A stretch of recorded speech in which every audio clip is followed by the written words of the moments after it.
আমরা গৌহাটি থেকে সকাল 7টার সময় বেরোলাম মেঘালয়ের উদ্দেশ্যে। প্রথম দর্শনীয় স্থানে এসে পৌঁছলাম 10টা 5-10-এ, যেটা নাম হচ্ছে উমিয়াম লেক, আর লোকাল নাম হচ্ছে বাড়াপানি। এখানে দৃশ্যটা খুব সুন্দর।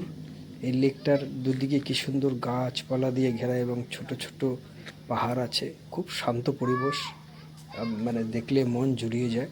চারিদিকে সবুজ ঘেরা, আর লেকটা বেশ বড়। এখানে স্পিড বোট চড়ার ব্যাপার আছে। ওই যে বাড়িটা দেখা যাচ্ছে, ওটা হচ্ছে টিকিট কাউন্টার। ওখানে গিয়ে টাকা দিয়ে টিকিট কাটতে হয়। তা আমাদের থেকে 3 জনের জন্য 5 মিনিট চড়িয়েছে, 400 টাকা নিয়েছিল। জাস্ট 5 মিনিট ওই লেকটার দূরে যায়, আবার ওখান থেকে চলে আসে। এটা পরের ভিডিওতে দেব। তো এটা খুব সুন্দর একটা পরিবেশ, শান্ত, চারিদিকে ঘেরা একটা লেক আছে। খুব সুন্দর পরিবেশ, খুব সুন্দর, দারুণ দারুণ।